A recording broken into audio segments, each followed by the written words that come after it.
आप सिंदूर ना लगाओ तो आप अपने एक पतिव्रता नहीं हो, मैं ये बात बिल्कुल नहीं मानती। नहीं मानते, इस चीज से सहमत नहीं है। सिंदूर लगाने से ही मैं पतिव्रता हूँ, ये मैं नहीं मानती।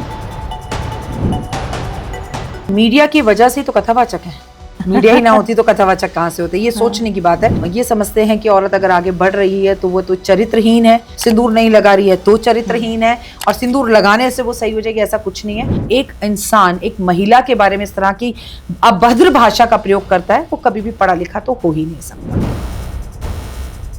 औरत जो बाहर काम करने जाए हमेशा चरित्रहीन नहीं होती। बिल्कुल ठीक कह रहे हैं। कहीं पर भी जाए, भी जैसे वो लंदन गए हुए हैं, हाँ। तो हर जगह बीबी को लेके जाए ना, तब मैं मानूं। आप बीबी घर पे क्यों है?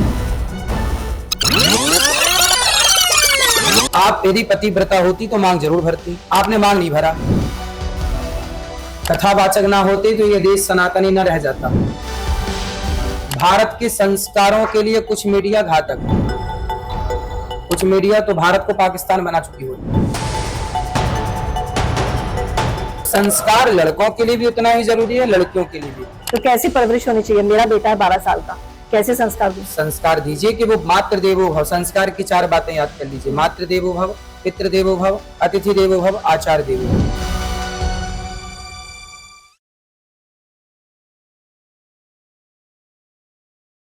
अभी मैं अनिरुद्ध आचार्य जी से मिलने गई थी, तो उन्होंने एक चीज़ मुझे बोली जिसके ऊपर रील्स बड़ी वायरल हो रही हैं। आपसे आपका टेक जानना चाहूँगी। उन्होंने कहा कि जो लड़की सिंदूर नहीं लगाती है, जो महिला सिंदूर नहीं लगाती है, वो पतिव्रता नहीं है। तो क्या आप सहमत हैं इस चीज़ से? नहीं, मैं बिल्कुल सहमत नहीं हूँ। आप सिंदूर लगाओ, लेकिन आप अपने पति से तू तड़ाक कर कर बात करो, वो गलत है। आप सिंदूर लगाओ तो आपकी खूबसूरती चांद चांद बढ़ जाते हैं, और आपको शायद पता नहीं, आपका खुद का चक्रा एक्टिव हो जाता है। आप सिंदूर ना लगाओ तो आप अपने एक पतिव्रता नहीं हो, मैं ये बात बिल्कुल नहीं मानती। नहीं मानते, इस चीज़ से सहमत नहीं है। तो उनका कहना था कि जो सनातनी है वो तिलक लगाएगा, जो सनातन को मानता है वो तिलक लगाएगा और महिला सिंदूर लगाएगी। अगर आप सिंदूर नहीं लगा रहे हैं तो आप यानी कि अपने पति की नहीं है। जबकि मैंने भी ये कहा कि पंजाबी फैमिली में इतना ज़्यादा रहता नहीं है कंपल्शन कि भाई आपको लगाना ही है, तो मेरे घर में किसी ने नहीं लगाया।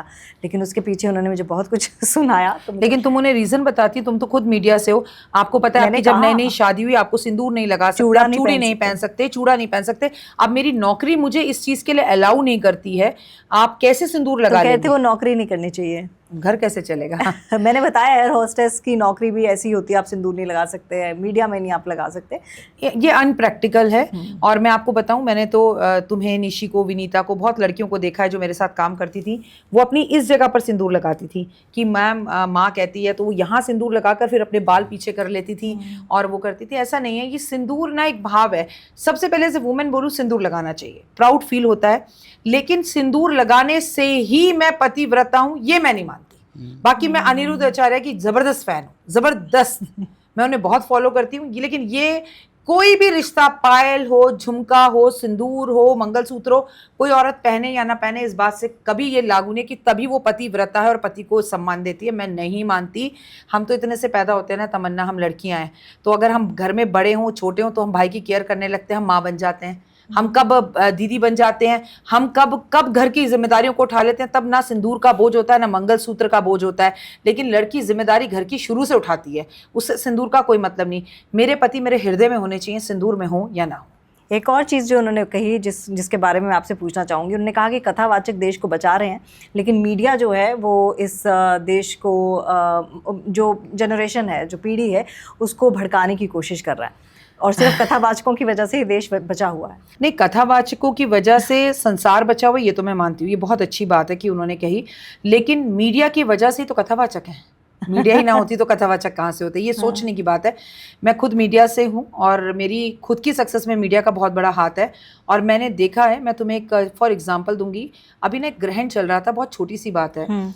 मैं एबीपी न्यूज़ पर थी। मैं एबीपी न्यूज़ पर जब पहुंची तो चित्रा जी हमारे साथ एंकरिंग कर रही थी। करीबन ये 4.5 घंटे का ग्रहण था। आप तमन्ना, मेरी बिलीव करो बात को, वो लड़की 4.5 घंटे खड़ी रही। मैं चित्रा जी की जितनी तारीफ करूं, हम तो फिर भी बैठे हुए हैं कुर्सी पर। अच्छा, एक एस्ट्रोलॉजर उठ रहा है, दूसरा बैठ रहा है, लेकिन चित्रा जी ने मतलब खड़े होकर ना अपने हाथ भी टेबल पर ऐसे नहीं, कंटिन्यू सवाल। आप ना सिर्फ मीडिया वालों को बोलते देखते हैं, उनके पीछे का मेहनत नहीं देखते। मतलब रात को 2 बजे तक वो वहाँ रहीं, और मुझे इतनी हिम्मत मिली कि रात तुम्हें कहाँ से नींद आ सकती है, तुम 2 बजे तक चैनल पे बैठी हो, वो तो खड़ी हैं। और नॉन स्टॉप साड़ी पर और एक से एक सवाल, और इधर से तर्कशास्त्री लड़ रहे हैं, इधर से हम लड़ रहे हैं, और तरह तर जवाब देना। नहीं, we should respect media. Media जो कर रहा है वो कोई नहीं कर सकता, और मीडिया की वजह से ही जितने भी कथावाचक हैं वो कथावाचक हैं, क्योंकि उनको हम देख पा रहे हैं, क्योंकि मीडिया उन्हें हाइप करती है, उन्हें लेकर आती है। अब मैं वर्सेस लगाऊंगी आपका और अनिरुद्ध आचार्य का।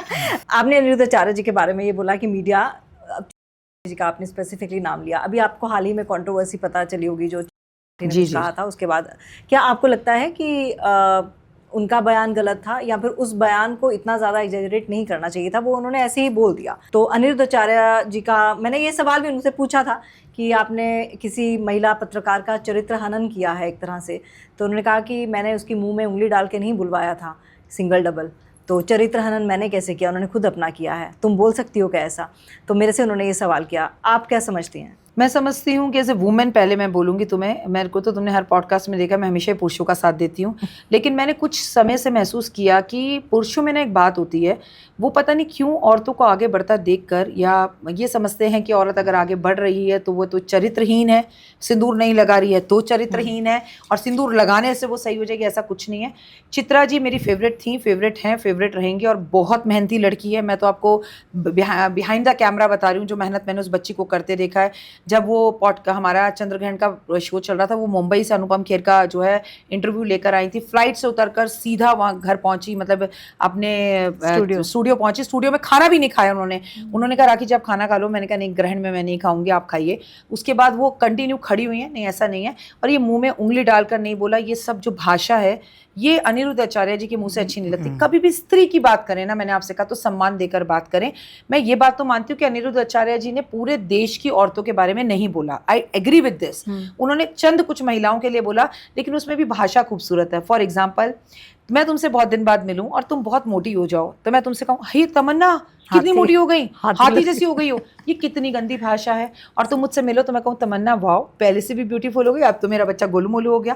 भाषा मीन्स अ लॉट। तो जब शब्दों का उच्चारण करें ना, अच्छे से करें। तमन्ना, मुझे भी बहुत लोग ट्रोल करते हैं, जिनकी भाषा अच्छी है मैं हंसकर कमेंट भी कर देती हूँ, थैंक यू सो मच, लेकिन कुछ बोले तू तड़ाक, तेरा सिंदूर, तेरी बिंदी, तेरा, अरे तू तड़ाक से ही आपका एजुकेशन पता लग रहा है कि जब एक इंसान एक महिला के बारे में इस तरह की अभद्र भाषा का प्रयोग करता है, वो कभी भी पढ़ा लिखा तो हो ही नहीं सकता। बिल्कुल ठीक कहा। जिन माओ को रखकर खाना खिला रहे हैं वो माँ है तो वो इज्जत का कारण है। क्यों तमन्ना, तुम और मैं यंग हैं तो क्या हमारी इज्जत नहीं है कुछ? तुम्हें भी बहन बेटी बोला जा सकता है। मैं ये नहीं कह रही स्त्री हमेशा गलत होती है। एक बात याद रखो तमन्ना, गंगा जी में नहाने से इंसान का चरित्र जरूर से अच्छा हो जाता है, उसके पाप जरूर धुल जाते हैं, लेकिन गंगा कभी मैली नहीं होती।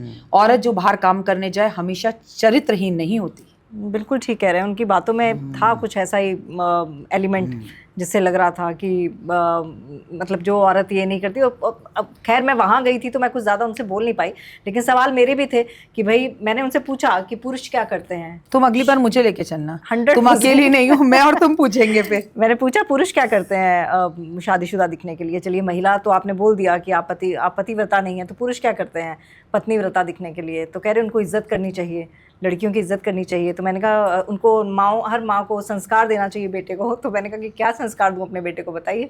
तो यही कि औरत की ये इज्जत कीजिए, माँ बहन की इज्जत कीजिए। और अनिरुद्ध आचार्य जी कहते हैं अपनी पत्नी की इज्जत करनी चाहिए। जब भी वो कथा का वचन करें, कहीं पर भी जाए, भी जैसे वो लंदन गए हुए हैं, तो हर जगह बीबी को लेके जाए ना, तब मैं मानूँ। आप बीबी घर पे क्यों है?